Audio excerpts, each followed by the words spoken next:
안녕하세요. 남인숙 작가예요. 오늘은 시청자 B님이 카페에서 주신 사연에 답해 드릴게요. 저는 곧 30대 중반이 되는 여성입니다. 작년까지만 해도 이 정도는 아니었는데 정말 결혼을 할 수 있을까 불안합니다. 지금까지는 평범하게 그때그때 과업을 이루면서 살아왔어요. 남들보다 취업도 빨랐고 열심히 성실하게 일해왔는데 결혼과 연애가 이런 저를 불안하게 합니다. 주변에서는 33살이 마지노선이라고 하고 저도 정말 그런 것 같습니다. 차라리 확고한 비혼주의라면 편하겠는데 저는 그냥 남들과 비슷하게 살고 싶거든요. 괜히 부모님께 죄송하고 뭔가 문제가 있어 결혼을 못하나 할까봐 남들 시선도 의식되고 자존감이 떨어지고 우울합니다. 심지어 밥 먹다 말고 울 때도 있습니다. 그냥 내일이 오지 않았으면 싶고 하루하루가 힘듭니다. 소개팅도 들어오는 대로 봤는데 잘 되지 않아요. 운동도 하고 나름대로 발버둥 치는데도 잘 되지 않습니다. 글을 쓰다 보니 제가 생각해도 스스로가 심각한데요. 이런 불안감을 어떻게 극복하면 될까요? 사연자님 스스로를 한심하다고 생각하지 마세요. 그거 사실이 아니거든요. 근데 제가 이렇게 말해도 안 들리실 거예요. 저는요, 일단 사연자님이 우울증을 좀 의심해 보시고 전문가한테 상담을 받으시면 좋겠어요. 시도 때도 없이 눈물 나오고 내일이 오지 않으면 좋겠고 이거 우울증 증상이거든요. 이대로라면 남자를 만나고 결혼을 해도 그거대로 문제가 생겨요. 사연자님처럼 심각하게 우울 증세가 나타나지 않더라도 30대 미혼 여성분들이 의외로 결혼 문제로 이런 감정 호소하시는 분들 많더라고요. 한국에서 여성 평균 결혼 연령이 32세 정도거든요. 이거 몇 년 전만 해도 30세였는데 점점 올라가고 있어요. 결혼 정년기가 30대 초반 정도라는 의식이 있으니까 결혼은 생각하고 있는 분들은 막 불안한 마음이 생기는 것 같아요. 이게 버스 끊길 즈음 버스 정류장으로 달려가는 기분인 것 같아요. 저 버스가 마지막인데 내가 지금 뛰면 시간에 맞출 수 있을까? 사람이 너무 많아서 타지 못하는 건 아닐까? 난 미리미리 안 오고 지금까지 뭐 했을까? 막차 끊기는 시간 그 즈음에서는 엄청나게 불안하고 그거 못하면 어떡하지? 막막하고 그래요.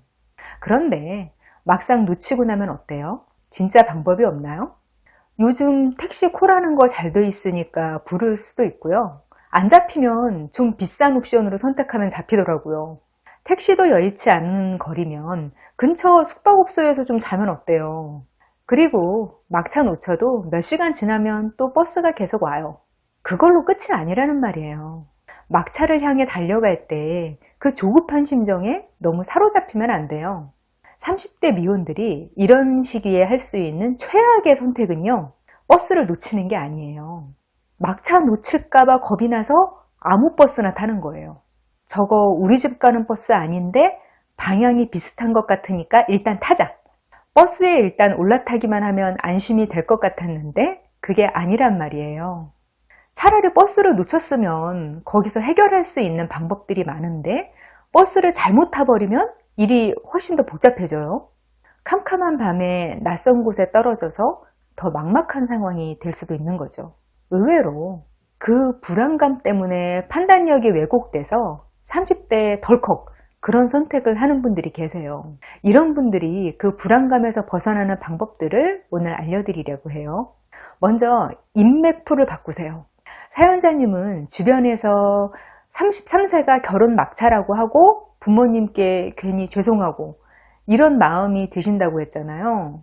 이거 대부분이 주변에 그렇게 생각하는 사람들이 있어서 그런 거예요. 사실 제 주변에는 30, 40대 분들 중 싱글인 분들이 훨씬 더 많거든요. 그런데 그런 식으로 본인 상황을 인식하는 분들은 거의 없으세요. 그게 왜 그러냐면 주변을 둘러봐도 다 싱글이니까. 사람이 아무리 독립적이라도 나만 뭘 안 하고 있으면 불안하잖아요. 그리고 자존감도 떨어진다고 하셨는데 그것도 주변 영향이에요. 결혼했다는 사실 말고는 자기 존재 가치를 증명할 수 없는 사람들이 있거든요. 사실 적지도 않고 꽤 있어요. 그런 사람들이 자꾸만 결혼 안 한 사람들의 가치를 막 끌어내리는 경향이 있어요. 이런 생각들이 한 문화권에서도 집단별로 엄청 다양하게 가치관이 존재하더라고요. 같은 나라 같은 시대인데 어디에서는 21세기를 살고 어디는 19세기를 살고 그래요. 결혼은 정년기에 해야 한다. 안 그러면 도태되는 거다. 이런 가치관이 형성되어 있는 집단 안에만 있으면 안 그러려고 해도 불안해질 수밖에 없어요. 사람이 환경의 영향을 생각보다 많이 받거든요. 이런 말이 있어요. 의지가 강하다는 건 나쁜 환경을 잘 견디는 사람이 아니라 내 의지가 발휘될 수 있는 환경을 잘 만드는 사람인 거거든요. 그러니까 그런 불안에서 벗어나려면 환경을 먼저 바꾸세요. 그게 직장 사람들이라면 상호작용 너무 많이 하지 마시고요. 밖에서 또래 싱글 친구들 만들 기회를 만들어 보세요.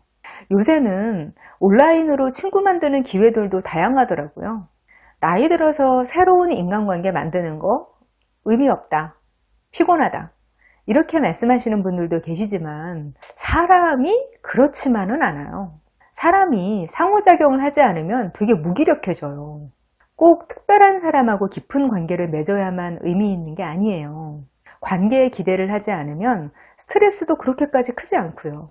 싱글 친구들하고 어울리라고 하면 또 어떤 분들은 이런 얘기 하세요. 그런 사람들하고 어울리면 못 쓴다. 진짜 시집 못 간다. 그게 무슨 의미냐면 강제로 스트레스를 받아서 결혼에 부담을 느끼라는 의미거든요. 반대로 생각하면 스트레스를 덜 받는다는 의미잖아요. 그런 사람들하고 있으면. 어차피 불안을 느끼고 압박을 느낀다고 결혼이 이루어지는 게 아니에요. 왜냐면 결혼을 해야겠다 생각하신다고 해서 아무하고나 결혼하고 싶은 건 아니시잖아요. 상대가 중요한 게 아니고 결혼했다는 상태 하나만 중요한 거였으면 벌써 하셨겠죠. 그런데 결혼하고 싶은 상대를 만나는 게 그렇게 쉬운 일이 아니에요. 결혼하고 싶은 상대를 일찍 만날 조건은 딱 두 가지예요. 사람 보는 눈이 없거나 운이 좋거나. 제가 커플이 이루어지는 거 이렇게 보니까 인연이 닿아야 하더라고요. 그게 운이죠. 운이라는 게 원래 사람 힘으로 어떻게 되는 게 아니죠. 저는 해결해야 할 일이 있거나 하고 싶은 일이 있거나 문제가 생기거나 하면 항상 마음속으로 중얼거리는 다짐 같은 게 있어요. 사람이 할 수 있는 일을 하자. 그 일이 이루어지는 과정을 먼저 쭉 생각해보고 거기서 내가 노력해서 할 수 있는 일이 어디까지인가 보는 거예요. 예를 들어서 제가 베스트셀러 작가가 되고 싶었던 일을 볼게요. 예전 출판계에서는 1만 부까지는 원고의 힘, 3만 부까지는 출판사 마케팅의 힘, 그리고 10만 부 이상은 하늘의 힘이다. 이런 말이 있었어요. 그러면 제가 베스트셀러 작가가 되기 위해서 할 수 있는 게 뭐였겠어요? 먼저 원고를 최선을 다해서 쓰고 마케팅을 잘해줄 수 있는 출판사를 찾는 거. 이 두 가지였어요. 그 다음 책이 아시아에서 수백만 부가 팔려나가면서 베스트셀러가 된 건 그때부터는 운이 따라줬기 때문이었어요. 물론 운이 좋았기 때문이기는 했지만 제가 원고를 열심히 쓰지 않았다면 결과도 없었겠죠. 살면서 일들이 전부 이런 식이더라고요. 좋은 일이건 나쁜 일이건 내가 할 수 있는 것까지만 한다고 생각하고 나머지는 그냥 하늘에 맡기고 마음을 내려놓는 거예요. 그러면 무기력에 빠지지도 않고 불안감도 훨씬 덜해요. 그리고 생각보다 항상 결과도 나쁘지 않더라고요. 지금 사연자님이 고민하시는 결혼도 마찬가지예요. 여기서 내가 할 수 있는 일이 어디까지인지를 한번 생각해 보세요. 사람들을 만날 수 있는 통로를 알아보고 꾸준히 접점을 높이거나 이왕이면 첫인상이 좋게 외모도 가꾸거나 꼭 연애가 아니라도 남성들과 상호작용 해보면서 경험치를 늘린다거나 찾아보면 내가 할 수 있는 방법들이 있어요. 그런 디테일들은 저의 다른 영상들에서 또 찾아보실 수 있고요. 어쨌든 내가 할 수 있는 것들과 없는 것들을 분리해 보시고 할 수 있는 것들을 꾸준히 하세요. 그리고 그 외의 것들에 대해서는 에라 나도 모르겠다 될 대로 되라 그렇게 생각하시면서 그냥 본인의 인생을 재밌게 사세요. 내 일상을 포기하고 걱정한다고 해서 더 잘 되는 게 아니거든요. 오히려 남녀 문제에서는 불안감이나 절박감을 느끼는 사람들이 더 불리해요. 왜냐하면 그런 불안은 밖으로 드러나게 되는데 관계에 대한 절박감은 사람을 되게 매력 없는 사람으로 만들어요. 그러니까 이런 상태가 나한테 전혀 도움이 되지 않는다는 걸 인지하시고 일단 내 인생 재밌게 살자. 이렇게 생각의 전환을 하시는 게 중요할 것 같아요. 아까 제가 버스 막차에 비유해서 말씀드렸잖아요. 절박해지면 판단력이 흐려져서 엉뚱한 차 잡아탄다고. 이런 상태에서 잘못해서 자아가 약해져 있는 사람을 노리는 나쁜 이성을 만나면요. 그거 참 피곤해지거든요. 저는 그냥 시청자 여러분이 막차 걱정하지 않게 자차 끌고 다니시면 좋겠어요. 내 인생의 자차. 이거 졸다 깨셔서 나한테 차를 사라고? 이러시는 거 아니죠? 내 인생의 운전대 내가 쥐고 가는 게 결과적으로는 제일 편해요. 여러분이 어떤 상황이든 사람이 할 수 있는 일을 그거대로 하면서 나름의 상황에서 행복하시기를 바랄게요. 누구나 그렇게 하실 수 있어요.